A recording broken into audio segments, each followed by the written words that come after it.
Hello and welcome everybody. This is Crutchfield Live. We are live now on both Facebook and YouTube. YouTube for the first time ever. Welcome to our YouTube community. So glad to have you with us. This will be our first of our new format for doing Crutchfield Live. We've been doing Facebook Live now for a while, bringing YouTube into the mix, and we're going to kind of change up the format of the show a little bit. Typically, when we've done these, I'll get up here and I'll talk for a singular topic for about an hour.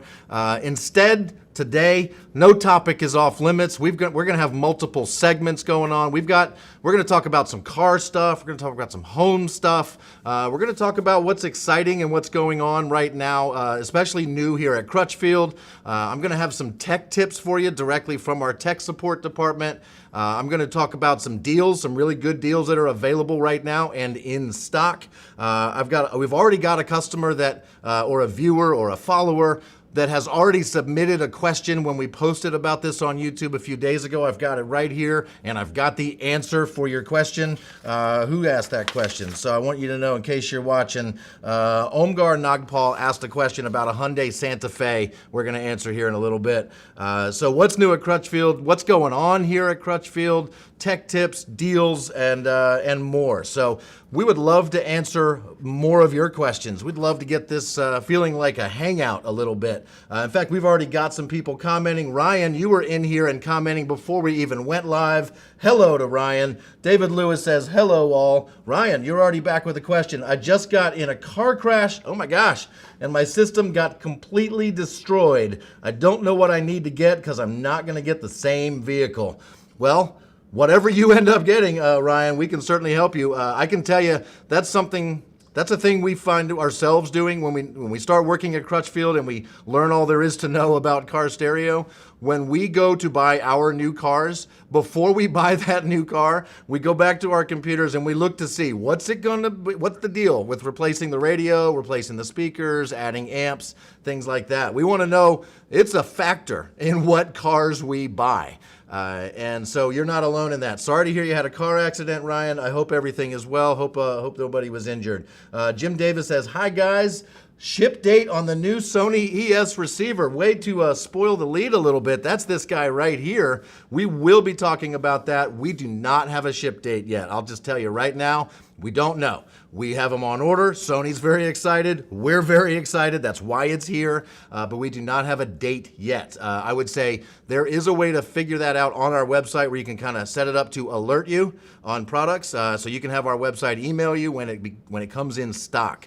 But I would still just bookmark that page or set up some sort of reminder to keep checking. If we get an ETA from Sony, we'll put that on the website. But until then, it's a pre-order status with an unknown ETA.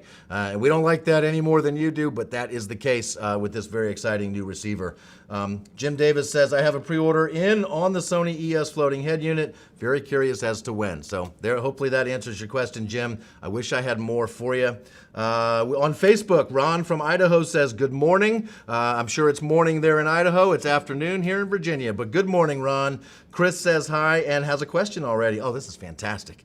With stock automotive radios being so unique with humongous screens and proprietary systems, what are you guys doing to address the aftermarket when it comes to in-car stereo receivers? Yeah, car stereos are getting harder to replace. Those large screens integrated into the dash, sometimes they're not possible to replace, or the aftermarket world hasn't figured it out yet.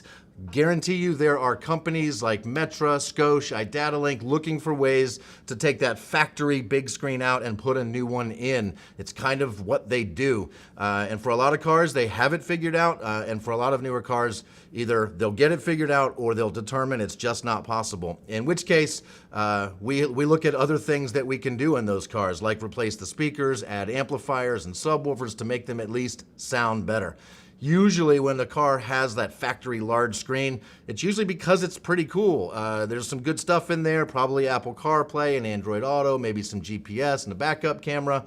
So it's got a lot of the stuff you would want in an aftermarket radio, and we can still do things to help make it sound great. As for replacing those receivers, there's a lot of floating screen head units like this Sony, but they're available from most of the major manufacturers now, so that if your car didn't come with one of those big big floating screens, we can hook you up with that in most vehicles in that case. So, yeah, great question, Chris. Love it. Dan says, thanks for offering so much awesome products and customer service. Thanks for watching, Dan. Thanks for saying that. I appreciate it.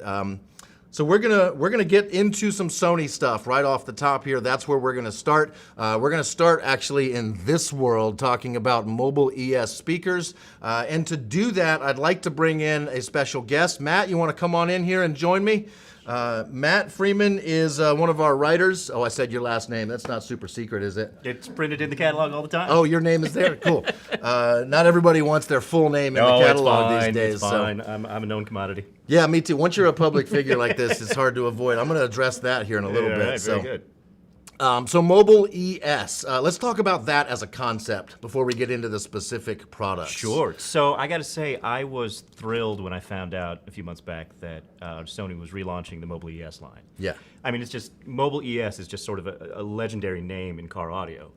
And what's great about that to me is that it's signaling that more and more people are getting into sound quality.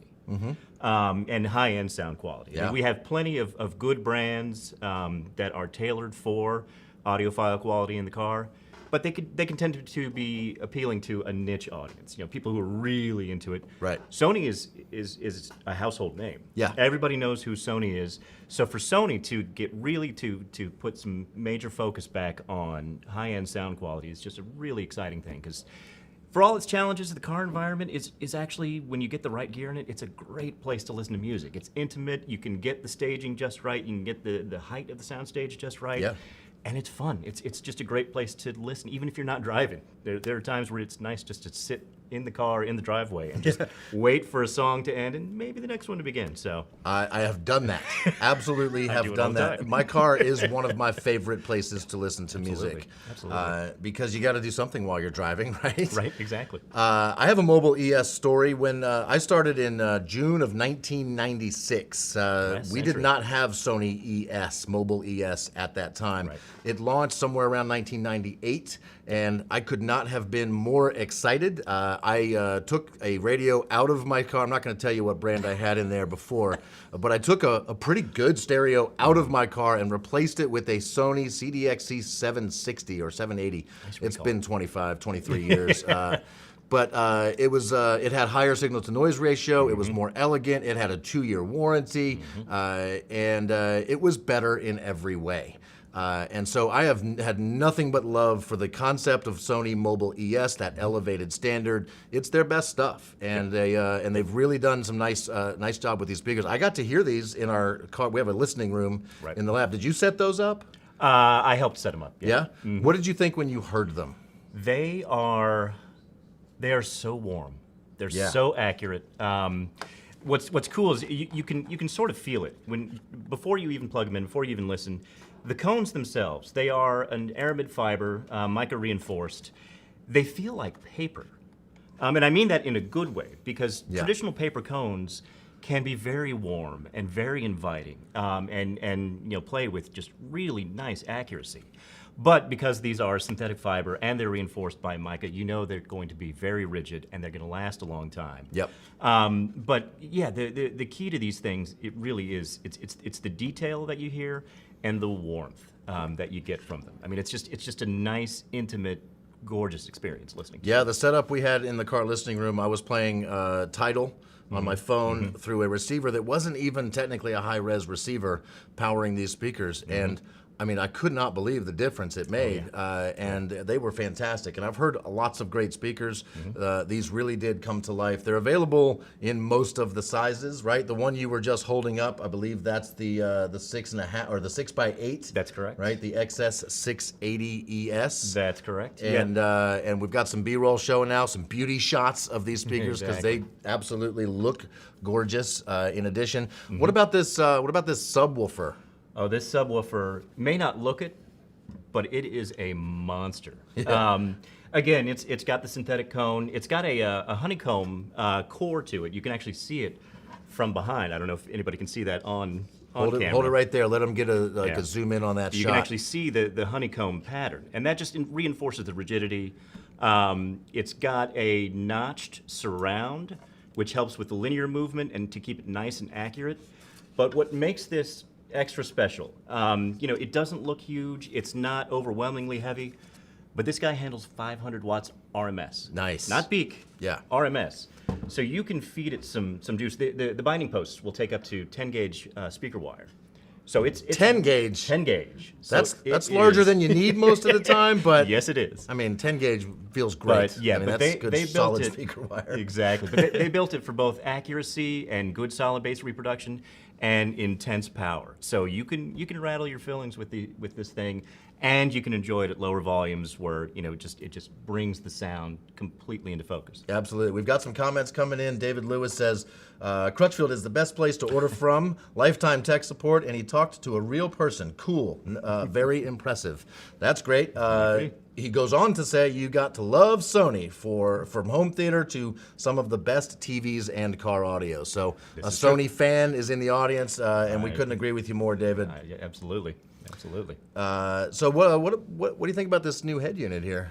I got to say, when I got to plug this thing in, so we are going to be featuring it in our upcoming holiday catalog. Yeah. Spoiler alert, sorry.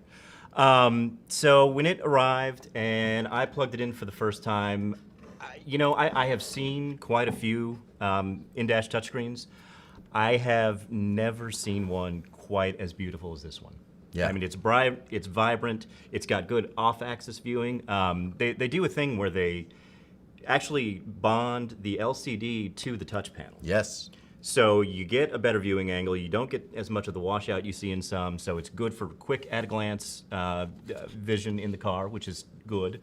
And it is responsive. I joke that it knows what button you're going to press just before you press it on the screen. It's almost sensing your finger getting to it. Exactly. Yeah, you almost have to put no pressure on it whatsoever, and it's jumping from menu to menu. So it is nimble. Yeah, and I love this thing. It's got a built-in amp, so we can drive these speakers. Of course, it's got all the preamp outputs you could need to drive speakers. I almost forgot. I wanted to go back. We had some comments.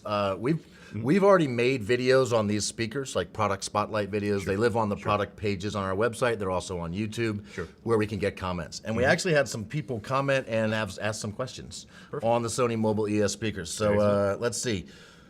We've got a question from Hussein Musavi. He says, hello, thanks for your information. What kind of box and what size is for the best tuning of the sub? So the subwoofer itself, what kind of box? The sub, it'll do sealed or ported. That's right, it will. On the site, we do have the recommended box volume. I think it's one and we're going to test and see how well you remember. I'm pulling it up. We're going to have the exactly. I want to say it's answer. like 1.1 cubic feet for sealed and 1.4 for. Let's see how good he is, everybody. 1.01 cubic feet for the sealed box, 1.44 cubic feet for the ported box. Answers like that are all over our website, right? Like when you find a product you're interested in, if you go to the product page, if you look at the overview tab, you're going to see most of the basic information about it. And on a subwoofer, that's important information. And if you go to details, you will find some details. Lots and lots of specifications and a write-up about pretty much all of the features. It'll go into even more detail. For example, if you want to put this in a ported box, Sony probably has a specification for the diameter and the length of the port itself so that you can build the box if you're looking to build a box to their specifications. Exactly. And they'll have the tuning frequency of the port so you can use your filters on your amp to make sure it's tuned nicely. Your subsonic filters, that is. And so if you're building your own box, really helpful. If you just want to get a box, if you go to accessories, if we have a box that's pretty close to the Sony numbers, then we will list it. And right there, some sound ordnance bass bunker boxes. Whether you're doing a single or double, sealed or ported, we've got boxes. And again, the size itself, you know, the form factor is not overwhelming. It's not enormous. You get subwoofer sometimes that'll handle, you know, 500 and 600 watts RMS, but you have to build a custom box to it because the baskets are huge and the magnet's oversized. This one, they put a lot of work into making sure it's going to fit in a lot of enclosures, and as you say, on our site, we recommend some really good options for both sealed and ported, and single and dual. Why would you go sealed versus ported? Like, what's the difference you're gonna get in sound? The difference in sound, I mean, your classic answer is with sealed, you're gonna get a nice, tight, hard-hitting, you know, chest thumping bass response. With ported, you're going to get a little extra boom, a little extra resonance, and I mean resonance in a good way.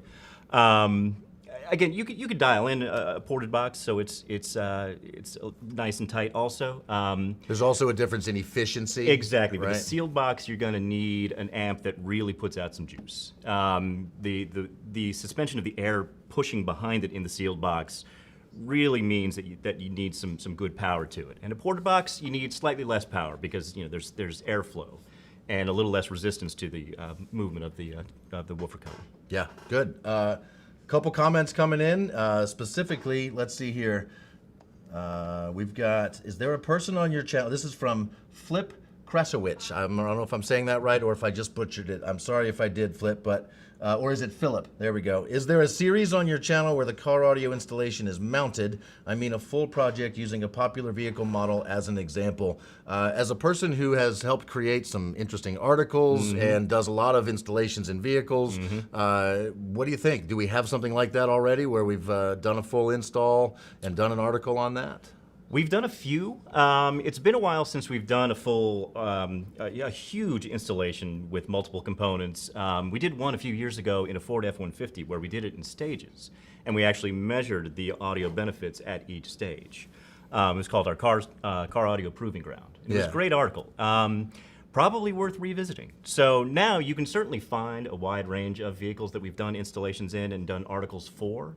So if you're searching for a specific vehicle, you can certainly search for that in our article list.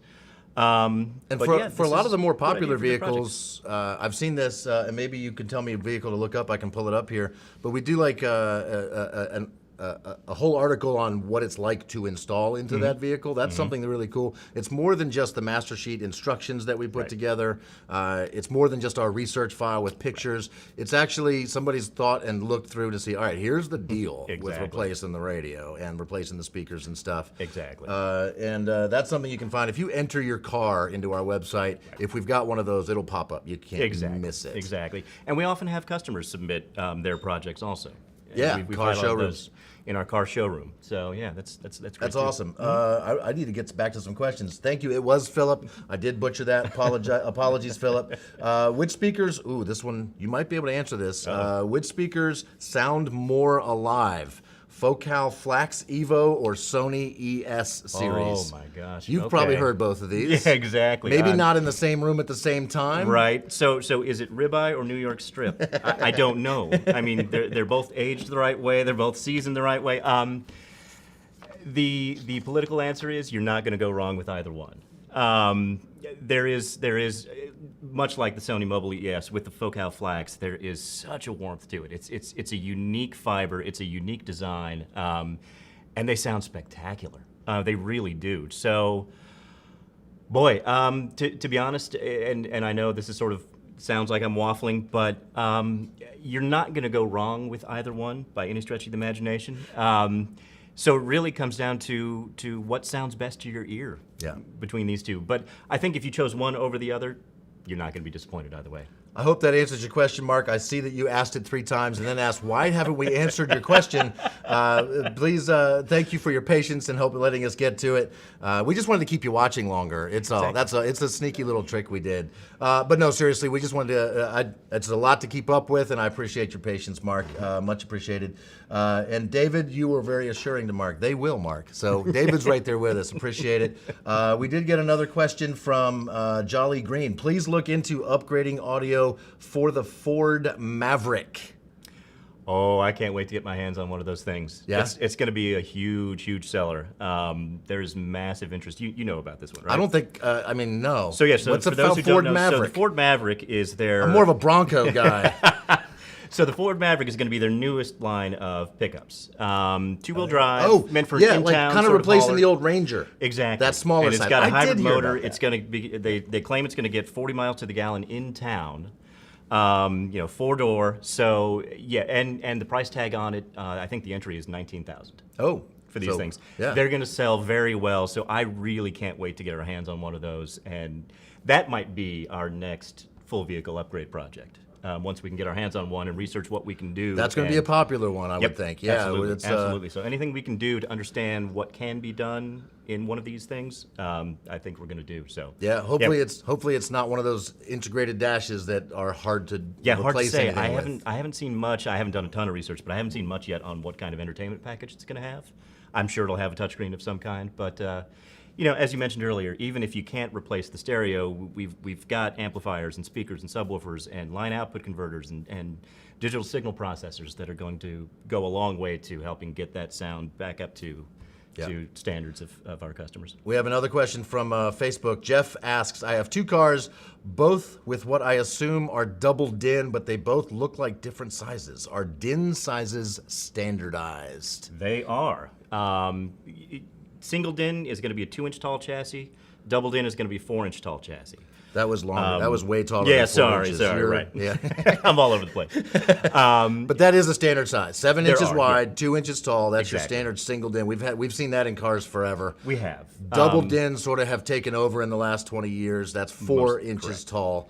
That is a standard size that most vehicles don't technically have a double DIN opening, right? Their opening is actually larger than double DIN. Yeah, and that's the key is that when we're talking about DIN sizes, we're just talking about the chassis. The faceplate might be larger than the chassis size itself, and that's going to vary from vehicle to vehicle. Yeah.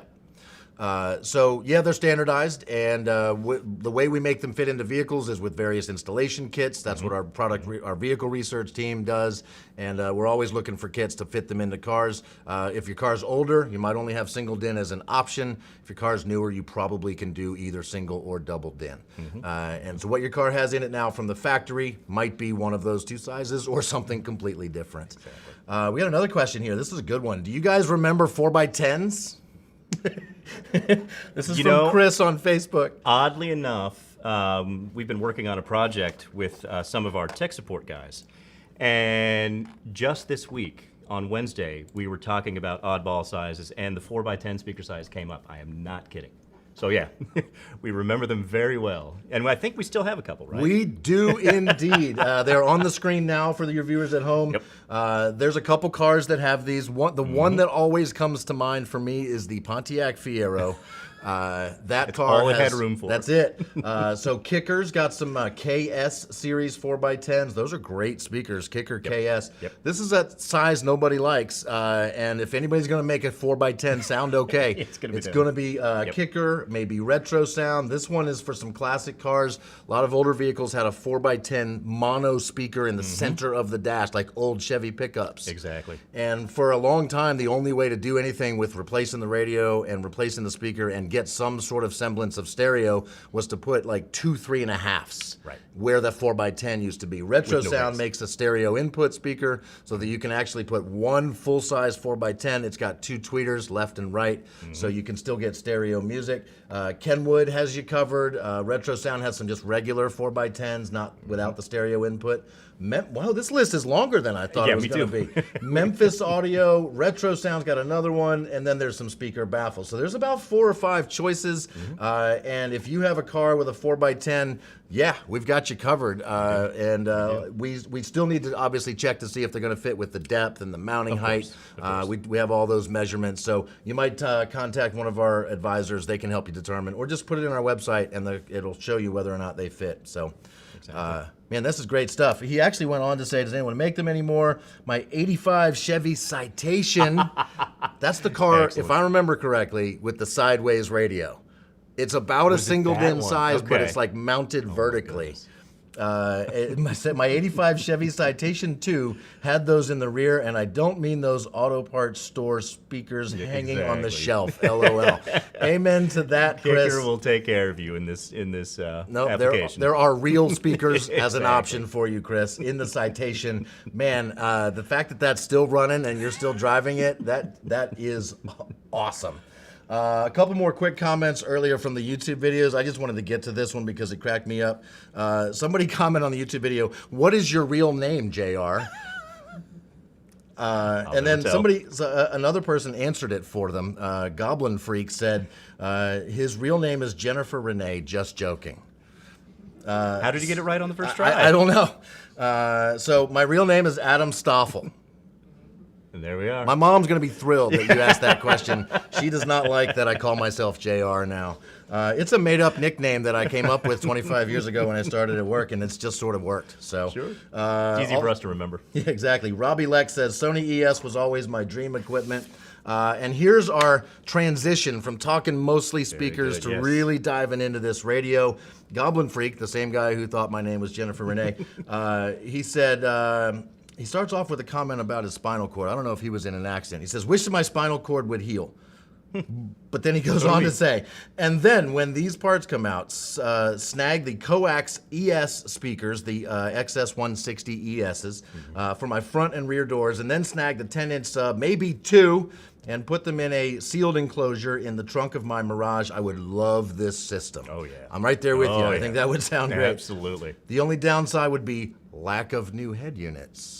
So at the time, this comment was like 3 months ago. Okay. This didn't exist. Exactly. 3 months ago. We're on the cusp of being able to make it complete. He said we're going to need ES head units too. The GS9 is just too expensive and usually sold out anyway. That's like a really nice $1,500 Sony head unit, but it's just a single DIN, nothing fancy going on here. Exactly. It's all about high res, and I think we're about sold out of them. I wouldn't be surprised in the least. This is where it's at when it comes to Sony Mobile ES head units. So. I really appreciate you taking the time to be here. Thanks for having me. We got a lot of great interaction. You had some great answers. Matt Freeman, everybody. Very good. Do you mind taking some of these speakers? Oh, yeah. I've got a place where these can go and be enjoyed regularly. Yeah, sweet. So kicking Matt out, we're actually going to thank you again, man. Thank you, Jennifer Renee. Well played, sir. We're actually going to bring in another special guest. If you've been watching our our Crutchfield Lives on Facebook, you might remember him from our last one. Francis, we had him come in and join us to talk about smart home. Everything there was to know about smart home, Francis was sort of able to tell us. And I brought you back. For a specific reason. I want you and me to talk about this Sony head unit.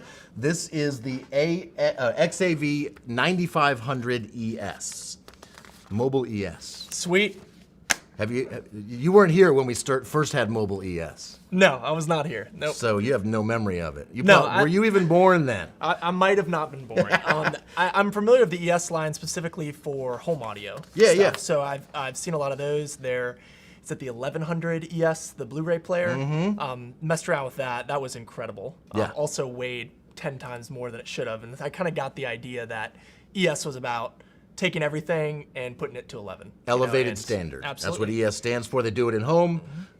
They did it in car, and then for a long time they didn't do it in car. Now they're doing it again. We saw the speakers, and now they have a new head unit. That's this guy right here. It's beautiful. It does a lot of cool stuff. I don't know if you know all the details, but it's got 5-volt preamp outputs.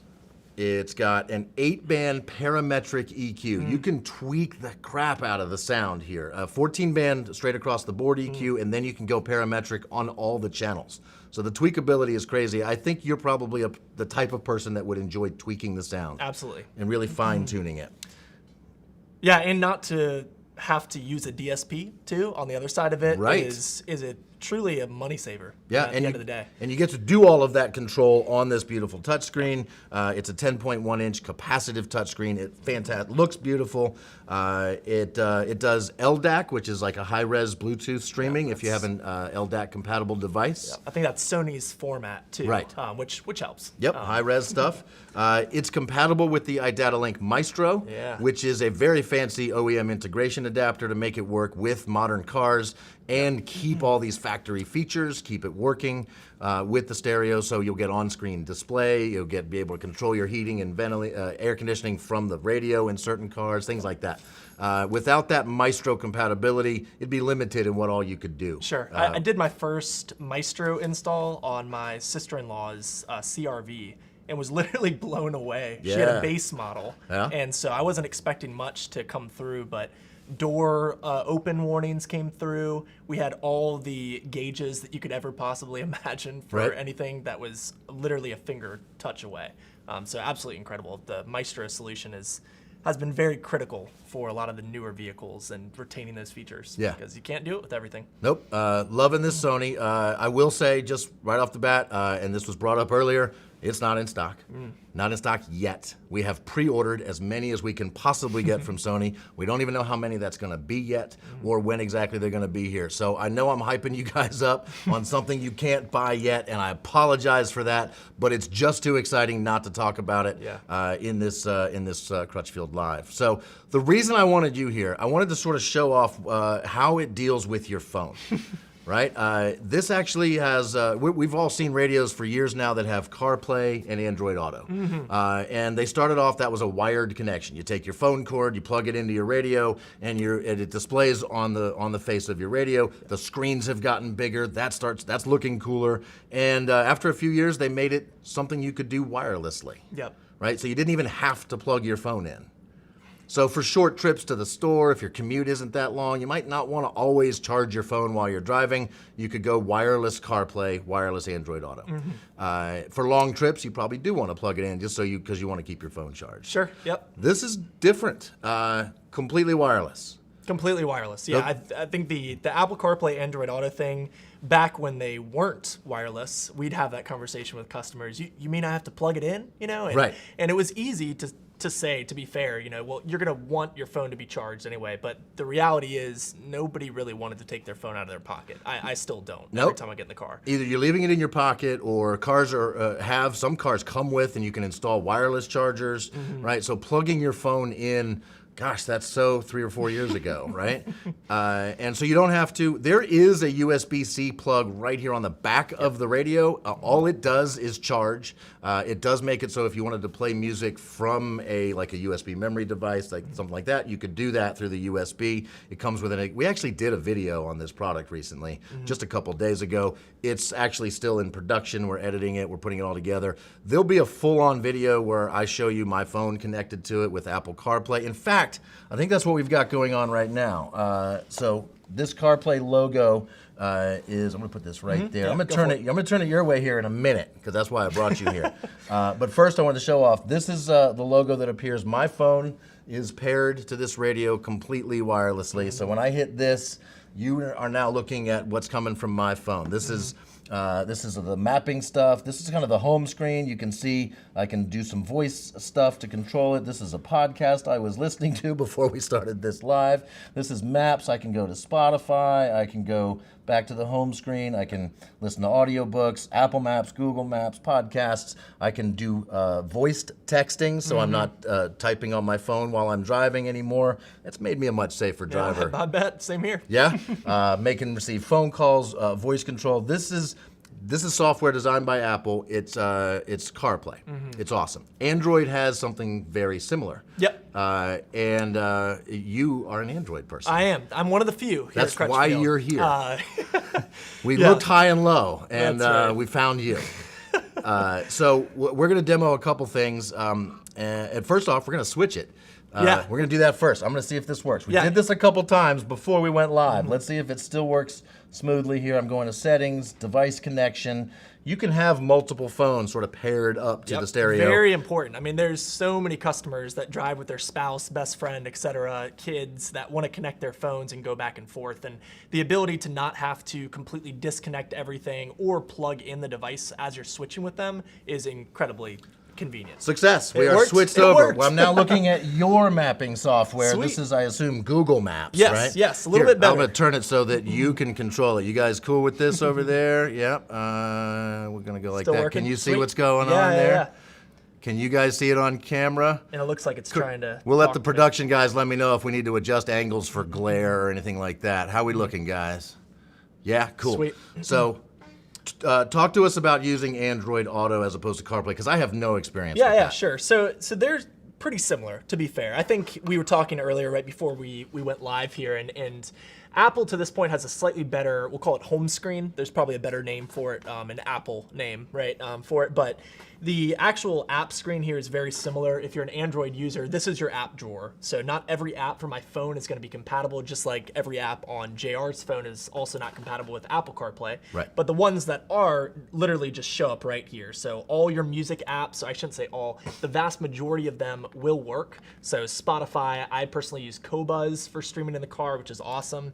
and you can take advantage for another Sony ES plug of the high-res support that a lot of these radios have nowadays. We can stream at better than CD quality right wirelessly through our new in-dash unit. So extremely helpful when it comes to getting the most out of your elevated standard of music there. So well played. I gotcha. So nevertheless, so the big difference I think really is in Google Maps. This is an opinion, of course, but there is a consensus that Google is going to do a little bit better with their kind of Apple versus Google experience with Android Auto. The biggest feature that I actually like that I use all the time is pinch to zoom when you're on longer trips. Can't quite do that Wait, yet. what? Yeah, that's right. You can pinch to zoom? That's right. It's a special feature. So on Apple, you'll typically have these right here. But really the biggest thing about Android Auto, and we talked about this a second, it's safety and convenience. The ability to tell Google where I want to go, and it just loads the most convenient and best route depending on traffic and depending on road closures, you name it. So Android Auto is definitely nice. The music kind of taskbar at the bottom, this will actually change depending on what's playing and show you the actual track. Super convenient, super smooth, and it has gotten much better over the years. When it first came out, there were definitely things that were less than ideal, to say the least, whereas the Apple CarPlay experience really did start out pretty rock solid, to be fair. Yep. And recently, Android came out with a better version of driving mode, which is another way you can interact with your phone on in aftermarket or factory head unit for that matter. There are plenty of customers, as you know as well, that still mount their phone somewhere on their dash, etc. And driving mode kind of takes this interface and pops it on your much smaller smart screen phone. Okay. So you kind of get the same benefits that you'd get on a beautiful touchscreen like this. You just use your phone. So that's been drastically overhauled in the last few months. There was a big update. So very exciting, but I've used Android Auto now 3.5 years or so, pretty much every day. I told a couple of these people before the prep for this that I'm so addicted to it now. My drive to work is 10 minutes, and I'm still popping it up. You still put it into your GPS, your Google Maps, why so that not? I mean that tells you if there's a traffic issue you may not have been aware of. It might detour you, give you a better route, tell you how long it's going to take, and it's nice to be able to say this is exactly what time I'm going to arrive, unless I can beat it. Do you try to beat your time? Always. Yeah. Always. With driving safely and the speed limit, of course. But yeah, the other benefit that I don't think we talked about yet, and this is both on Apple CarPlay and Android Auto, even with a great system like LDAC that this has on Bluetooth, not every phone supports LDAC as far as Bluetooth streaming. Right. So the reality is wireless Android Auto or wireless Apple CarPlay, you will be able to stream at a higher quality from your phone. So you will get the best out of your music listening experience using Apple CarPlay and Android Auto. Yeah.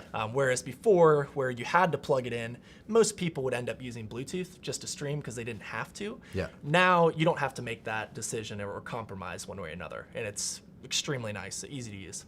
Solid little radio. As I mentioned earlier, we've done a video that goes into all of the features, but this huge screen is going to look great on your dash. It's got multiple four-way adjustments so that you can get it height correct, left and right, angle, all of that stuff. So you shouldn't have it block, AC vents, things like that.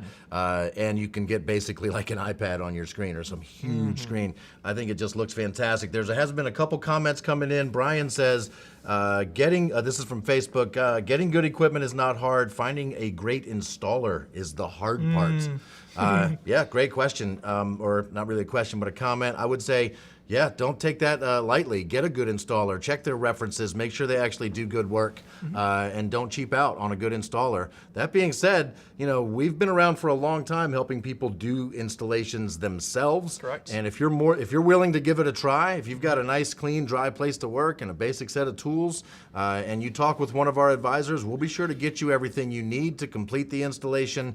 And tech support provides that help you might need while you're actually doing the installation. So, before you started at Crutchfield, did you install car stereos before? One. It was awful. And during training, you installed a pretty hefty system in your car, if I remember correctly. And you've done several installs since.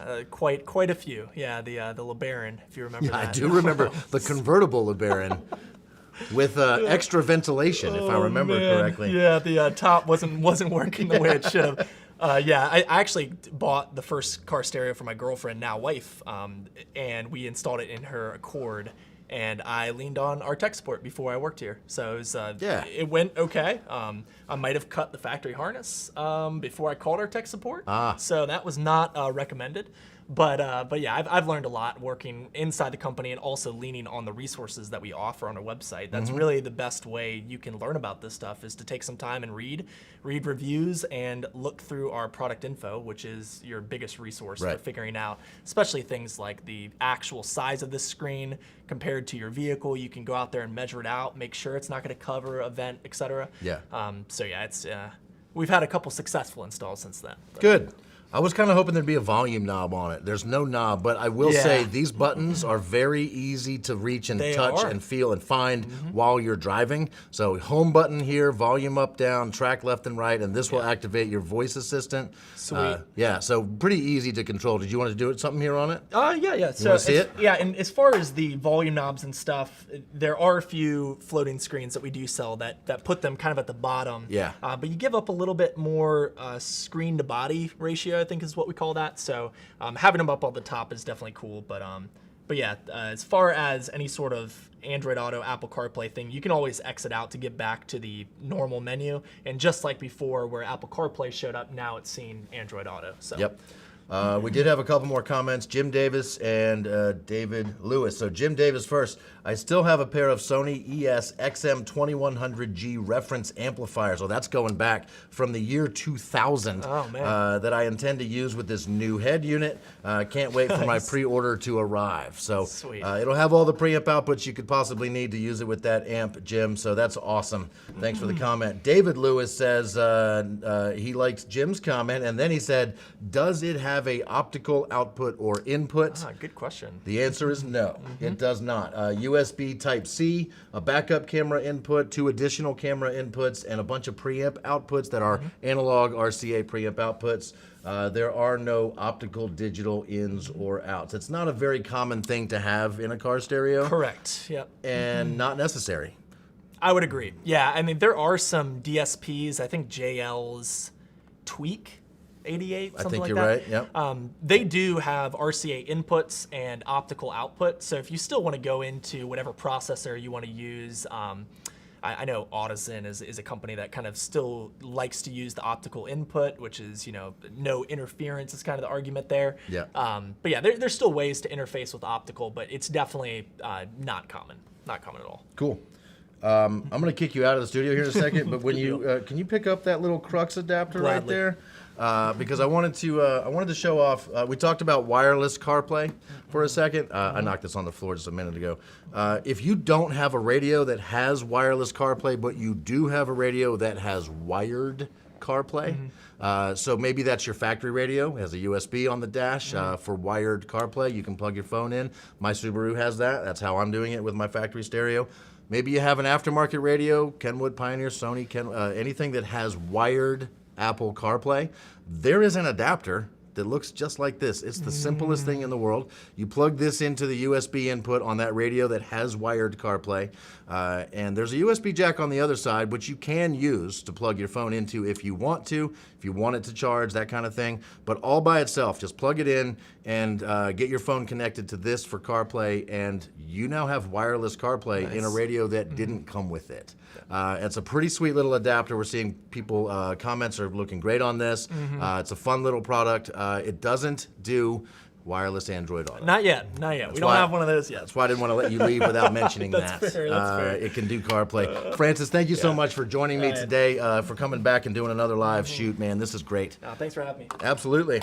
We're going to change gears a little bit. I'm going to talk briefly about something really cool, and then we're going to bring in yet another special guest. So if you go to the Crutchfield website and type in the word Enclave, Enclave, like I'm doing right now on the website, the first thing you'll get is what car audio gear can you put in your Buick Enclave, which is not what we're actually here to talk about, but there's a new set of products from a brand called Enclave, including a 5.1 wireless home theater system that you can get for under $1,100. It's the Enclave Audio Cinema Home 2. And how it does it, I just want to sort of briefly describe it. I'm actually going to hit this video here. I'll let it play while I'm talking, and it is wireless. It comes with this little box that plugs into your TV using HDMI. It takes advantage of audio return channel or enhanced audio return channel. So whatever you're playing on your TV, the audio goes out of the HDMI cable and into this little box that then creates this wireless network. It uses a technology called WiSA, W-I-S-A, to communicate wirelessly with your center channel, your front left and right, your surround left and right, and the powered subwoofer. All of those speakers, all you need to do is plug them into the wall for power or into a good surge protector and place them around your room, and you will have wireless surround sound. So no running speakers under your carpet, under your floor, through your ceilings, in your walls, or just having unsightly wires. So it's a pretty cool system. It's very new, and there's actually 2 different systems. You get an upgrade on the speakers when you go and spend a little bit more, but for my money, $1,100 for a completely wireless home theater system, that's pretty awesome. If you spend a little bit more, the speakers get a little bit fuller, a little richer, so the sound quality improves. You can also add additional speakers and subs if you want, and there's some brackets and stuff. It's a pretty cool little system, and as far as the what's new at Crutchfield part of this, that's pretty much that. This next segment is also kind of stuff that's what's new at Crutchfield, and I'm gonna bring in another special guest, this guy, Eric. Hey. Eric A., or can we say your last name? Yeah, I wrote a book. If you guys want to buy my book. What? Shameless plug time? Yeah. I'm a fan of shameless plugs. What's your book? It's about Hinkle Fieldhouse in Indianapolis. If you ever saw Hoosiers, it's the place they play in at the end. Awesome. So yeah, Eric and Javine. Sweet. So we brought you in here today to talk about some new products that I got to tell you, they raised eyebrows when I first saw them, for sure. Andover is the brand. I'm putting it on my computer now so you can kind of see a little bit. I think we're going to run some B-roll, but you've had intimate experience with the Andover products, right? Yeah, and you say it's kind of an unusual thing to look. When you look at it, it doesn't look like much else that we have in our turntable section on the website. And it was something that caused me a little bit of skepticism at first. I'm like, how do you put a turntable in a box with speakers and not get feedback, vibration? I mean, that's what speakers do. They make vibrations. How you keep that from getting back into the turntable? And the first thing that made me feel a little bit better about that was looking at the DNA of the company. It's formed by people who used to work for Bose, who used to work for Cambridge, used to work for Harman, people who kind of know their way around audio and are very innovative thinkers. That made me feel better, but I said, we've got to hear it. Yeah. We absolutely have to hear it because we pride ourselves on that anyway. It used to be that what we could do is we could have the company come in and demonstrate things themselves. Since COVID, we've had to do a little bit more of that ourselves. We've been setting things up ourselves and just kind of putting things through their paces. And that's what you're seeing on the screen now is some footage of when you guys set them up for demo days, as we like to call it. And you set them up, you got some vinyl playing, you had it play for a bunch of sales advisors, a bunch of people that, like yourself, that write about it. What were your thoughts, man? It sounded great. I was impressed. They have something they call, it's a proprietary special sauce they call ISO Groove technology, and that's the thing that keeps it from feeding back. Because I've always, when my friends would ask me, hey, should I get one of these these portable record players with the speakers built in, I'd usually say no, don't do it. This is a whole different thing. But like the Model 1, if you look at it, it's got this walnut case, it's beautiful, and it's really well built, and obviously takes advantage of all of that engineering knowledge that those people brought from those other companies, and it sounds really great. It creates a 270-degree sound field. Actually, one of our advisors took time out of his schedule. You know they're very busy. Yes, you know they that are. as well as anybody. Took time out to write us an email after he listened to it. So I just kind of wanted to give Buddy's experience. He's one of our international advisors. Yeah. He said, I know you didn't ask for a review of the SpinBase, but I felt compelled to share my experience. I went in to check out the Andover SpinBase, and I have to say I was simply amazed. I powered up the project turntable and just rolled with what was in there. And Rockwell's Somebody's Watching Me started playing, and I immediately looked up to see if there were any other speakers connected to the record player. I was in shock that such a small footprint component was delivering sound that seemed to come from 2 inches away on either side of the SpinBase instead of sounding like it was coming out of a small speaker, which is what I was expecting. The stereo imaging in the device is something that can only be believed through experience, and it was definitely an aha moment for me with audio gear. And that's what we're shooting for. We want to be able to tell you when you call up, yeah, I heard it. I can say for a fact, I've heard this, and it sounds great. Buddy, I have him on my screen here. This is him. That's his direct line. If you just want to call and talk to Buddy, if he's working and not on the phone with another customer, he'll answer. You might leave a voicemail. You can send him a text message. But Buddy has absolutely heard the Andover speakers and turntable and such. So what all is it? Like, there's several different products from Andover, right? Yeah, that's worth noting is that Buddy was talking about the SpinBase, which is just a speaker system, but it's built so that you can, again, set a turntable on top and not have to worry about feedback coming through. I consider these a modular system. Like, you can pick and choose what parts of the system you want to use. If you already have a turntable, you can set it on top of the SpinBase and just plug into the SpinBase and use just the speakers there. All of these things also come with stands that you can build in a modular fashion. You can start with the subwoofer on the bottom, put a stand on top with record storage, and then put the SpinBase and your turntable on top.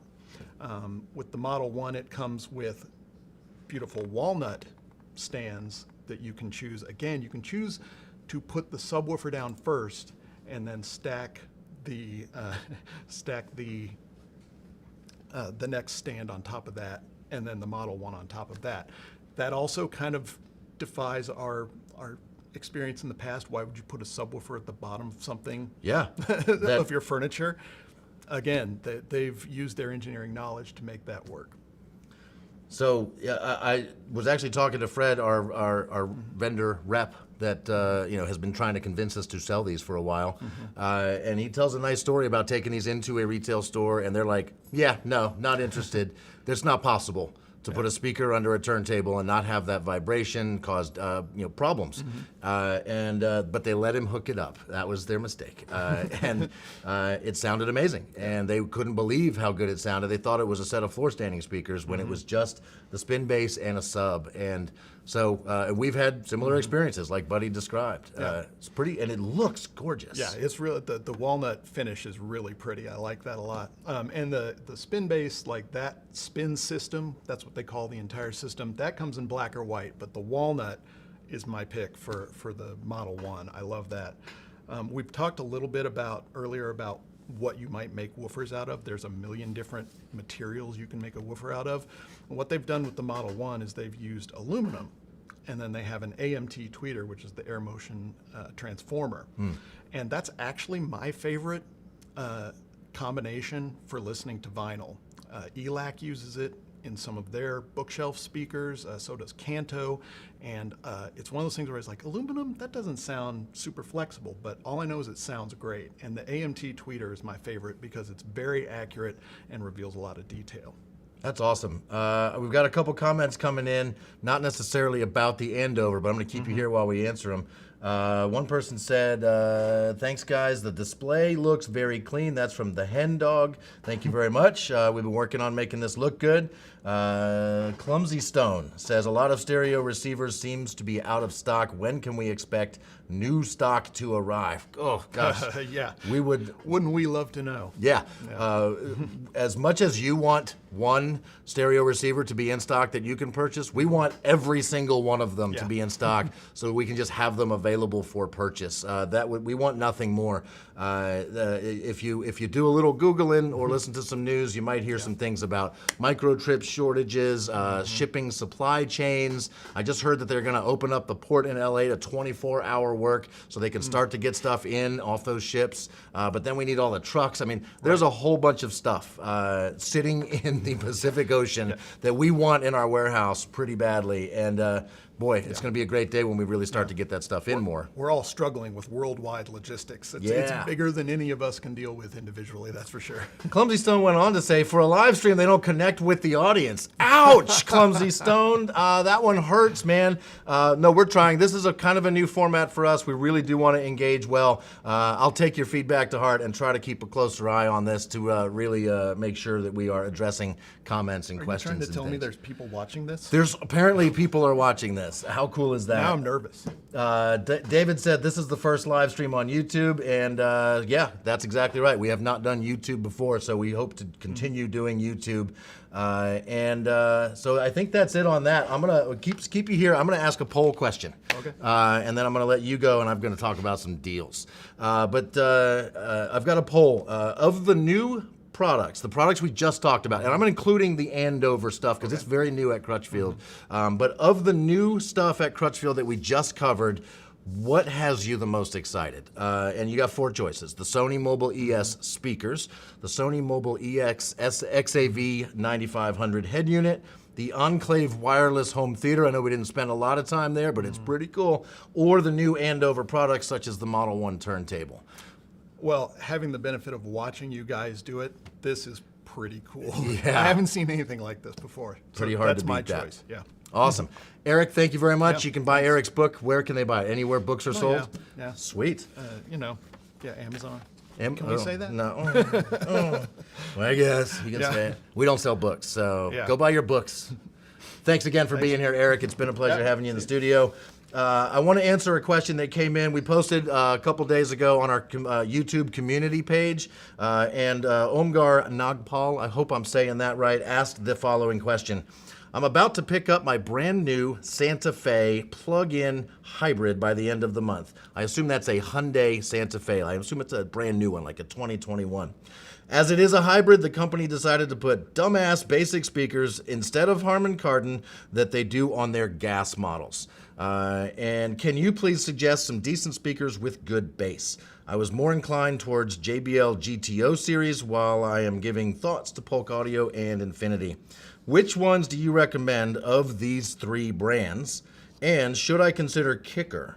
I also will be installing an amp to go with it, so would love your recommendation from Omkar Nagpal. So great question. And yes, I've got answers for you. I did a little searching. I went and looked closely into our vehicle research database to see what all would fit. And I'm going to sort of replicate that here on the screen for you. I'm going to go to Car Audio and click on what fits my car. And I'm going to put in a 2021 Hyundai Santa Fe, and there we go. There's the Santa Fe Hybrid, and you did not go with the Harman Kardon system. Apparently, maybe it was an option in the hybrid. I'm not sure. But either way, we know you don't have it, so I'm going here.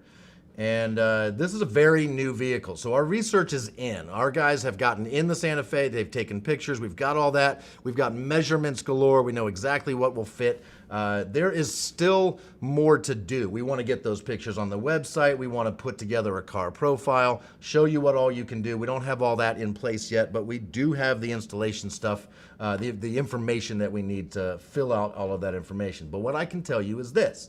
Based on what I know will fit your car, we've got speakers in your front dash, in your front doors, and in your rear doors, and there might be a subwoofer somewhere. But yeah, I checked. All the brands you want and that you mentioned will definitely fit in your car. I'm going to use the front doors as an example. And you mentioned JBL GTO. I think that of the 4 you mentioned, I think that's my first and best recommendation for you. So let's go find some JBL here. And JBL GTO series 6.5s will fit nicely in your front doors. What I like about them is you clearly want some bass. Part of the equation to get good bass is power. And you don't have a ton of it in your factory radio, especially in a hybrid. And the JBL GTO speakers are a little bit lower efficiency than most. So these GTO 620s, for example, I think we have some other GTOs. If not, just about any JBL 6.5-inch speaker will get the job done here. And the reason I say that is because they are lower impedance than most speakers. For example, the Club 625 SQ. SQ is about sound quality. These speakers have an impedance of 3 ohms. Most car speakers are 4 ohms. That's going to allow your factory radio to drive them a little bit harder, put out a little bit more power, and it takes that to get good bass. Of the other 3 choices, the Polk, the Infinity, and the Kicker, you really can't go wrong. These are speaker specialist companies, but I like the JBLs. Uh-oh, we have a special guest who just needed more airtime. I did need more airtime. We have a question about Focal. Oh, is it coming up here on the YouTube? It came up. It's probably covered by this poll that I can't see it now. Let me make this poll go away here. Yeah. So asking about. If I hit close poll, is that going to stop the people's ability to answer questions in the poll? I'm going to hit close poll just so I can see the question. I apologize if that ends the poll early. I hope that's not what happens right now. So what do we got here? A lot of people. So which, Twitch stream. So Mark Frederick right there. Mark Frederick, please answer me. Oh, I see why you came in. Yeah. Which Focal speaker sounds more alive, Flax Evo or K2 series speakers? This was the question we answered earlier. That was between ES and Mobile ES and Flax Evo. So Mark is still with us. Exactly. Mark, thank you for sticking with us and allowing us to answer a different version of this question. So what I would say, just based on my experience, and again, your mileage may vary, of the 2, you're not going to go wrong, but the warmth of the Flax, I just am absolutely in love with. And the thing about the Flax also is that they are a bit more efficient than the K2s. So if you don't have a huge amp driving them, if you're running them off of aftermarket stereo power, for example, you're going to be doing okay. You're going to get the warmth. You're going to get the good bass or mid-bass response. The K2s are great speakers. They really are, but they do require some heavy-duty power to drive them. And they do require a little bit more finesse in the installation. So if you're looking for the good, just a good all-around speaker with very lively frequency response, a lot of warmth, a lot of natural sound, I can't recommend the Flax highly enough. So that's me. So there's your Flax speakers. This is what I've got up on the screen here is the Focal PS165 FSE or Flax Evo series speakers. That's exactly what Mark has mentioned here. Yep. This is, by all accounts, one of the best component speaker systems. They're gorgeous. I catch my breath a little bit every time I hear a set of them. And I'll be putting them in my car one of these days, I'm pretty sure. 5, I mean, they're not the cheapest speakers in the world, right? No, but worth it. 5 customer reviews, averaging 5 out of 5 stars. So it's a good trend. People that are putting these in and driving them with good power seem to be pretty happy with them. Yep, exactly. So awesome. Just wanted to pop in and answer that. Thanks for coming in and doing that. Yep. I appreciate it. Thanks for asking again. I didn't even see the question, so you've made us better, Matt. Appreciate it. Just to finish up what I was going to tell Omkar Nagpal here, so can't go wrong with any of those 4 choices. JBL, probably my first recommendation for you.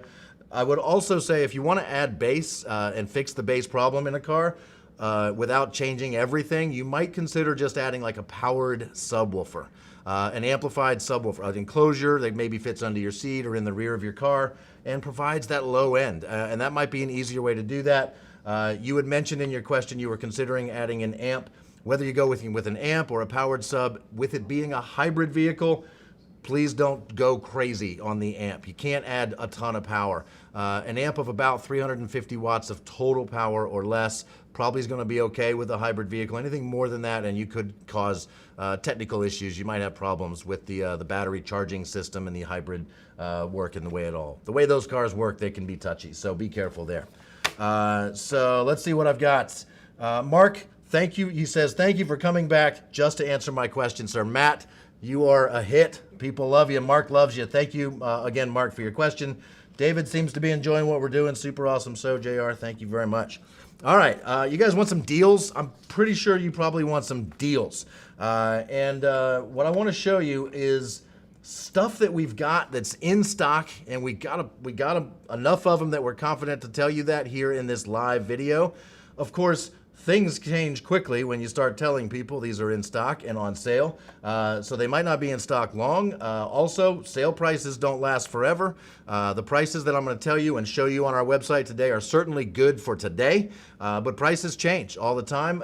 It's part of the laws of supply and demand, and we are constantly reacting to all of that. So please know these deals are good today. Some of them have some expiration dates on them, so we'll see that. And this is very home focused. Home speakers are going to be big in the deals section today. Here's how I'm getting there. I'm on the Crutchfield website. I clicked on home audio, and over here on the right down at the bottom is a little thing that says specials. If you go there, I'm going to suggest a couple specific specials for you. And one of them is JBL. I'm going to go to home speakers and select JBL. Oh, thank you for moving those. We're going to get to those here in a second. Website's loaded. JBL home speakers, the Stage, very specifically.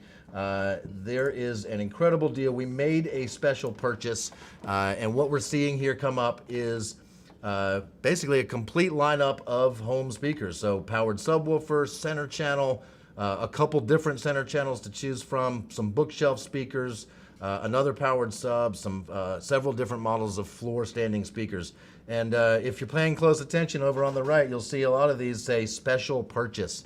For example, these Stage A180s were a $400 set of floor standing speakers. You can get them right now for $239.95. And I apologize, that's each, by the way.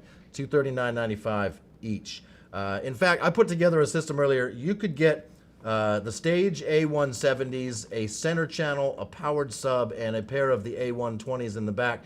You could have a complete 5.1 home theater system for under $100 or under $1,000, not under 100, under $1,000. And that's JBL speakers. These things have horn tweeters on them, polycellulose woofers. They sound fantastic. They are nice and bright and clear and just awesome. So JBL Stage, you might want to consider those if you're looking for a hot deal right now. Let's see, there's a couple other brands that have got some pretty good deals going on. For example, Klipsch. If you do the same thing and just click on Klipsch, you'll see what we've got on special from them. First and foremost, the KH07 outdoor speakers are probably the coolest deal going on. These things will scream at you. They will fill your entire backyard with sound if you want. Klipsch is known for being efficient, and their outdoor speakers are awesome. Rust-proof ABS grill. These are a $344 pair of outdoor speakers. Special purchase, $149 even for the pair. That is for the pair. That's two. So, good deals from Klipsch, as well as a bunch of indoor stuff, some powered subs, some floor standing speakers, a lot of this stuff. When you see special purchase, man, you want to hop on that.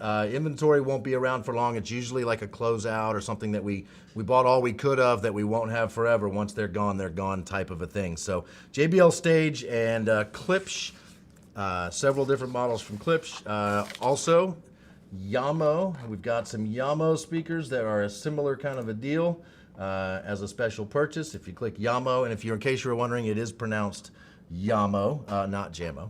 But some more outdoor speakers from Yamo, and as well as the Studio 8 line of speakers. Once again, you can build a complete home theater system without spending a ton of money. So center channels, bookshelves, floor standings, even some powered stereo speakers. So if you just want to set up a turntable with some powered speakers and not have a complete like receiver type of deal, you can do that as well. So the Yamo S8 series speakers, pretty great, and pretty great deals on them. A $300 pair of bookshelf powered speakers for $150 right now.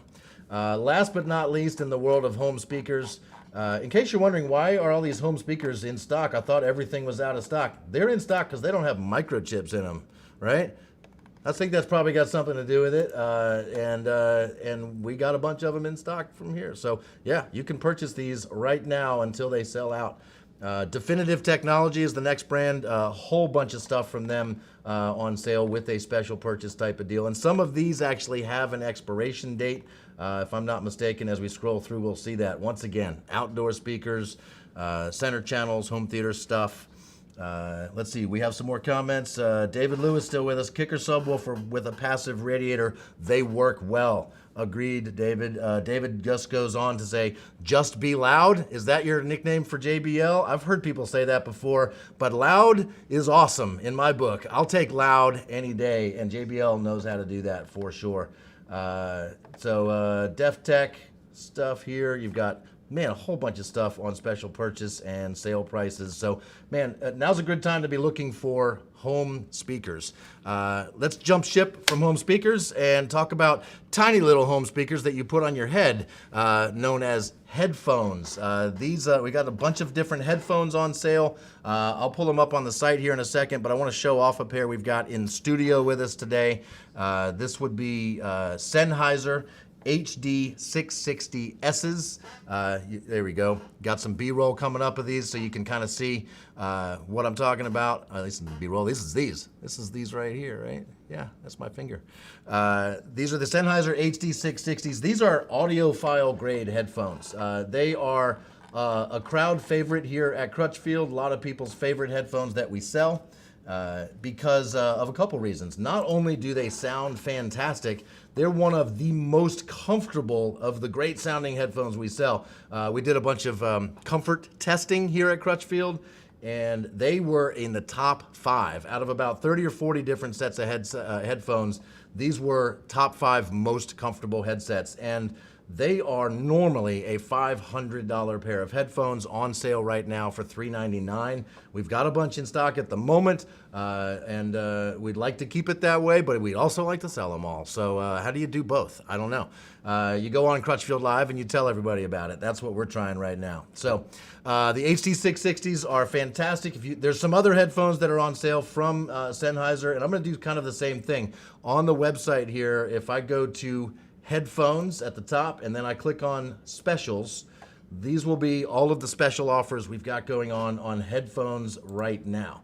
And I want to just highlight specifically, I got trigger happy on the clicking. Let me go back and select Sennheiser, because there's a bunch of different Sennheisers on a pretty good sale. There's those HD660s.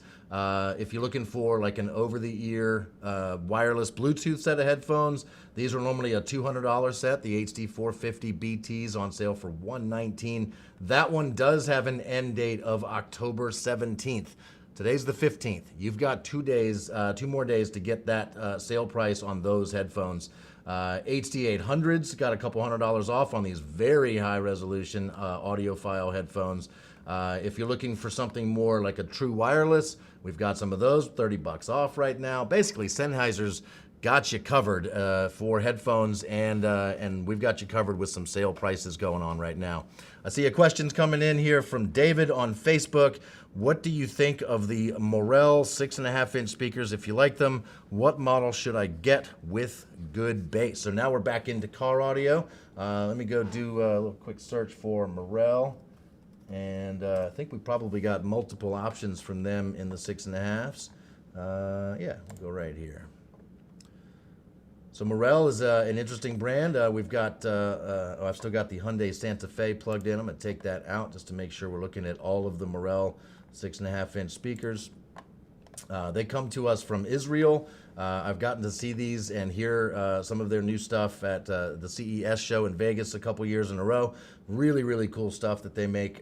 So we're looking here at the Morel Maximo Coax 6, the Maximo 6 component system. We can go up from there. As you can see, there's several different lines of Morel 6.5-inch speakers.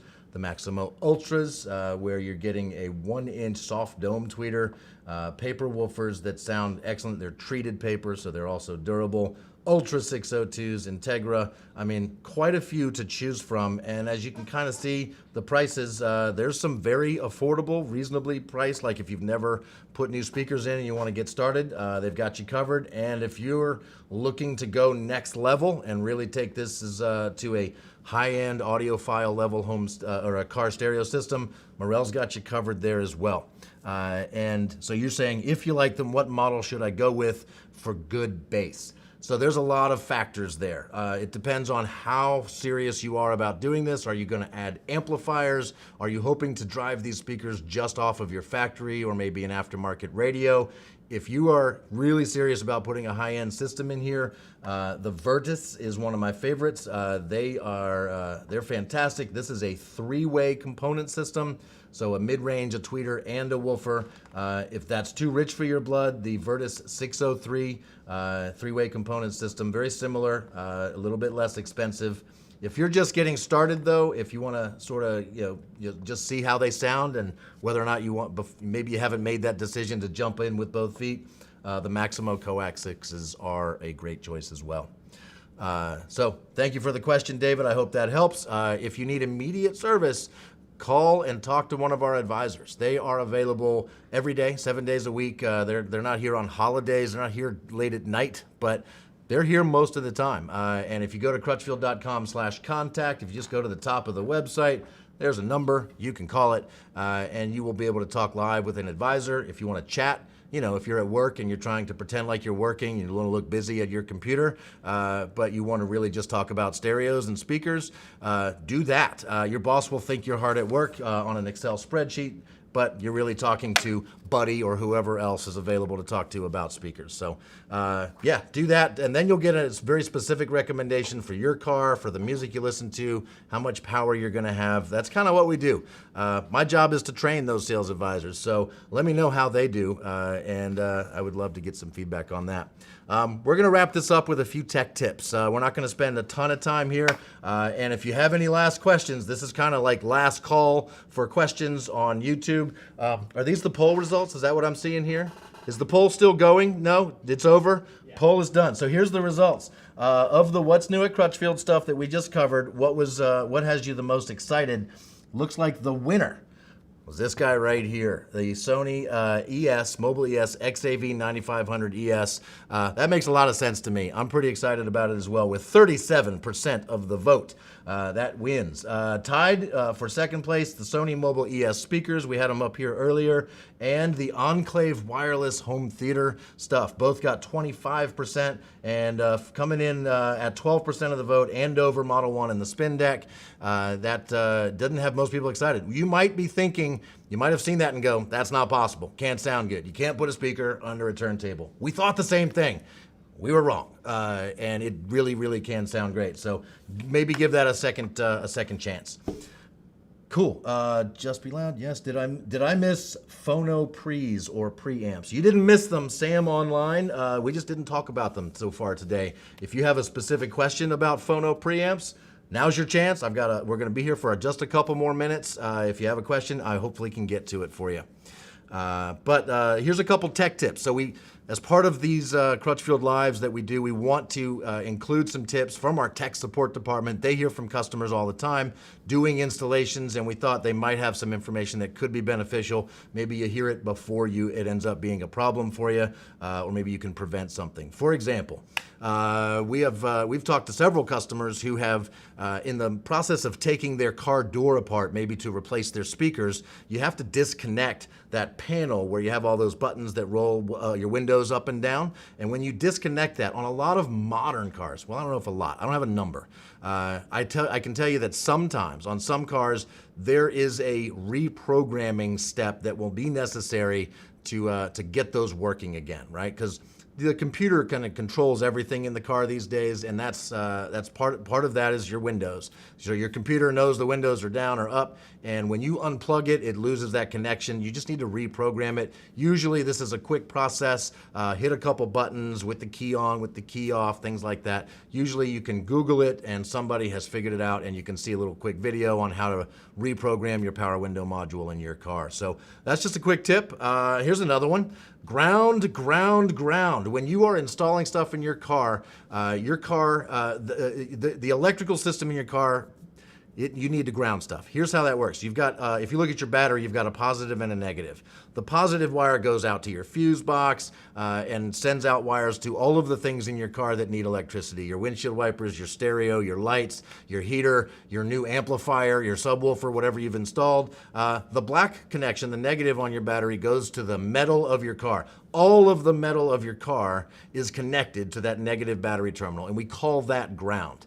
When you install a new amplifier, you need to get it connected to ground, meaning to the metal of your car. Now, you don't run a wire all the way back into the engine compartment and connect it to your battery. That's not necessary, and frankly, you might even get more noise.